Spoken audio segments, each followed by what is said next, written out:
여러분 안녕하세요. 기간조입니다. 기호보입니다. 노인장기 요양보험 제도. 보험자는 누구고 가입자는 누굴까요? 보험자는요, 공단입니다. 가입자는요, 국민이에요.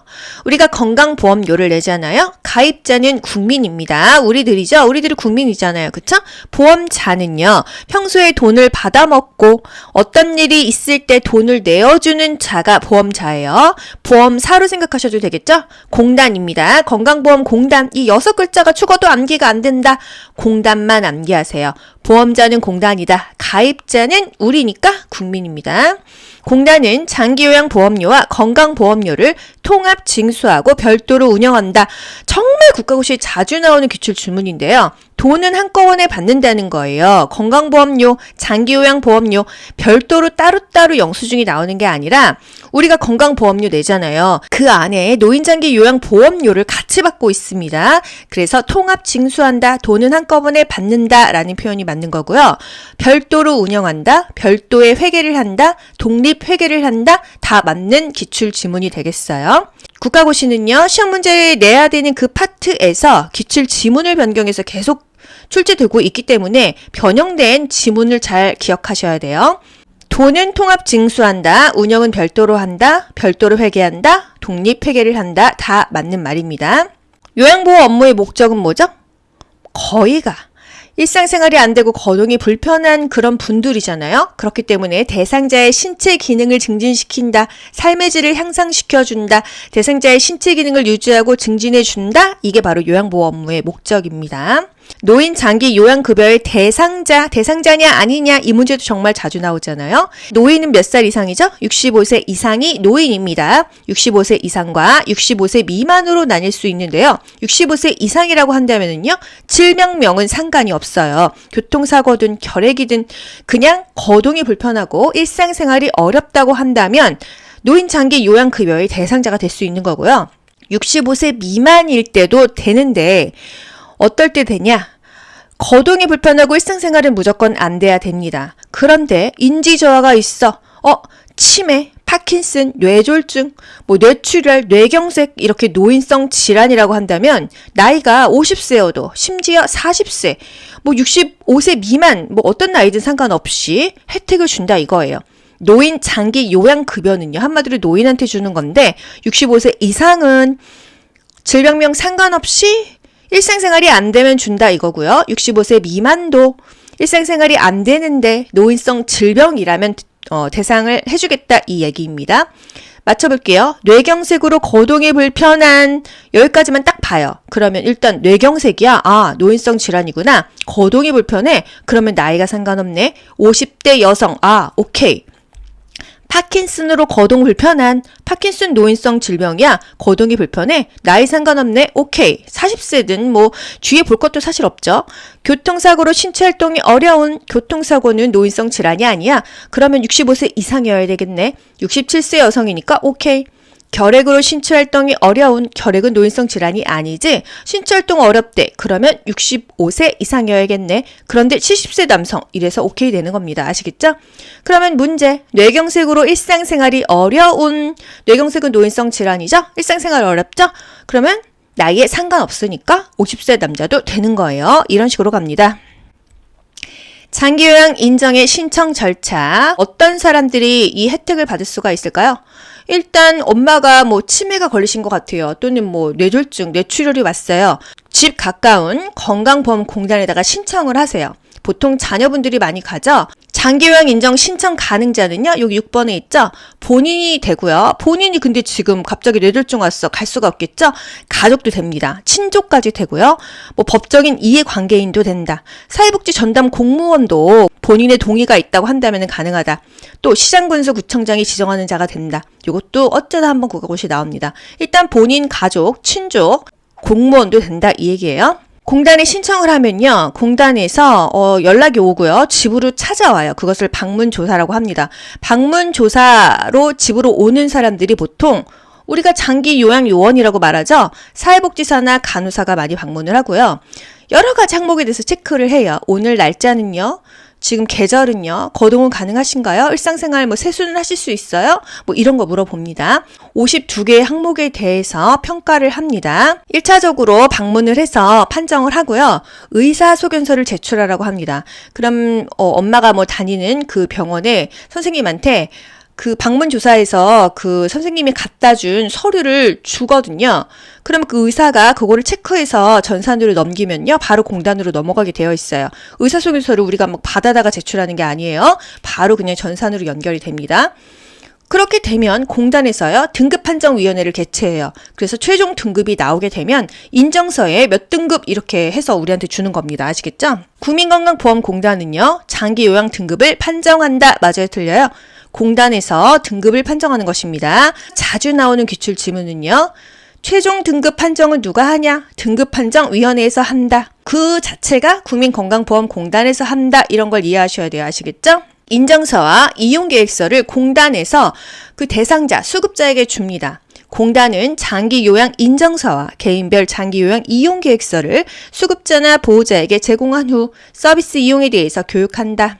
등급을 받으면요, 보통 1, 2, 3, 4, 5등급 또는 인지지원 등급입니다. 5등급이나 인지지원 등급은 치매인 경우가 많아요. 노인요양시설에서 대상자에게 장기요양급여를 제공한 후 비용을 청구하는 곳은 어디냐?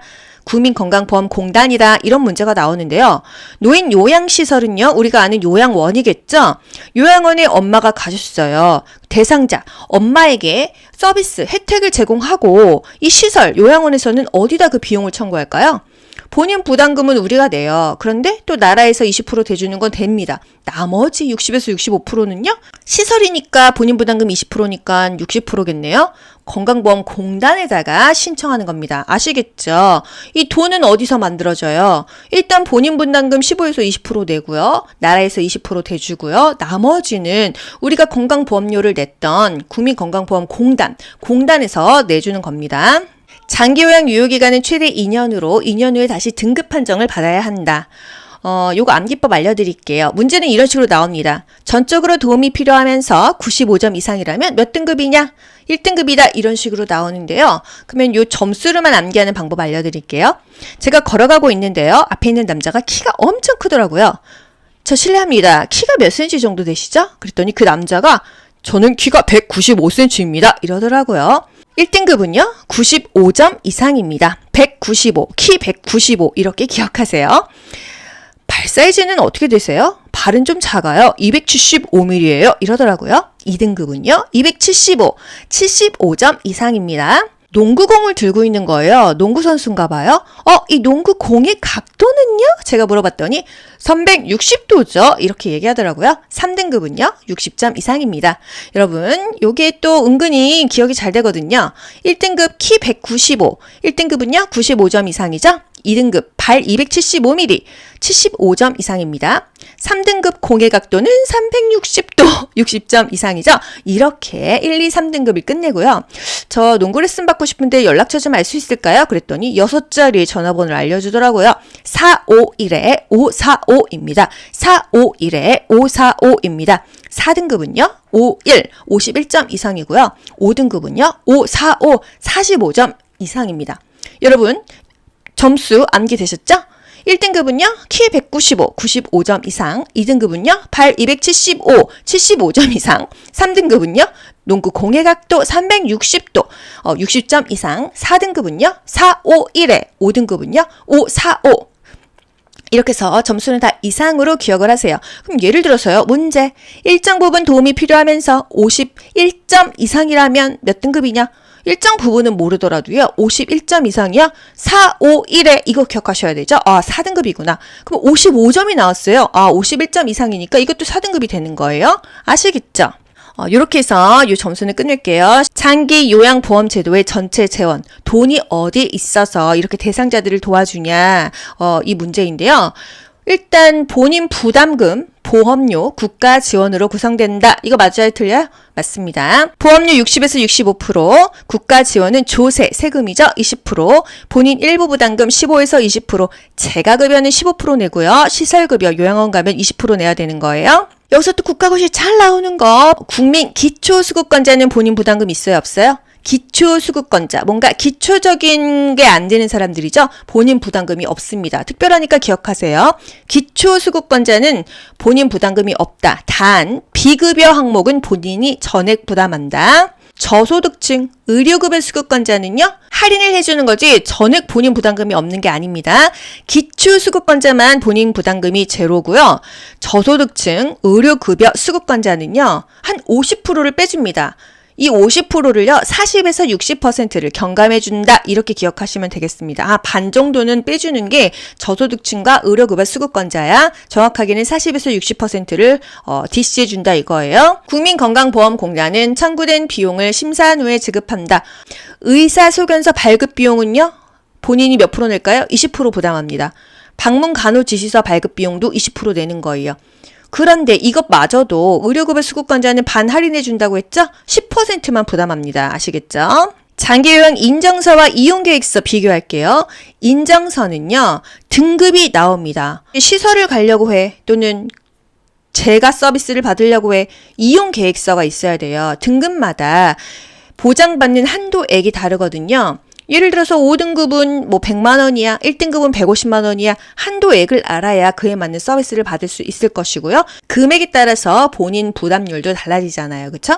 한도액, 본인 부담률, 비용, 돈에 관련돼서 나오는 게 이용계획서입니다. 이용하려면은요, 금액을 알아야 되기 때문이에요. 등급이 나오고 서비스의 종류가 나온다고 한다면은 인정서고요. 한도액, 본인 부담률, 비용, 돈 얘기가 나오고 역시 급여의 종류, 서비스의 종류가 나옵니다. 노인장기 요양보험, 급여, 서비스의 세 가지가 뭐가 있을까요? 재가급여, 시설급여, 특별현금급여가 있습니다. 재가급여, 있을지 집 가져 집에서 받는 서비스예요. 방문 목욕, 방문 요양, 주야간 보호, 단기 보호, 그 밖의 서비스, 기타 재가급여, 방문 간호 등이 있습니다. 주야간 보호는요, 일정 시간만 보호해주는 거죠. 단기 보호는요, 일정 기간을 보호해줍니다. 시설급여는요, 우리가 알고 있는 요양원, 요것이 바로 노인요양시설이 되겠습니다. 입소자가 9인 이내이면서 이러면은 답이 뭐예요? 공생이다. 노인요양 공생이에요. 그런데 여기서 노인요양이라는 말이 없으면 또 틀려요. 노인요양 공동생활가정. 입소자가 10명 이상이다 하면은 노인요양시설이 되겠습니다. 이게 바로 시설급여고요. 특별현금급여. 특별현금급여. 재가급여와 시설급여를 받을 수 없을 때 특별히 현금으로 준다. 이게 바로 특별현금급여인데요. 특별현금급여는 비비비, 가족요양비, 특례요양비, 요양병원 간병비가 있어요. 가족요양비는요, 우리가 알고 있는 그 가족요양급여랑 달라요. 보통 우리가 이 요양보호사 따는 이유가 뭐죠? 부모님 케어하려고죠? 그건 가족요양급여고요. 가족요양비는 섬이나 벽지, 오지, 외진데 살아야 돼요.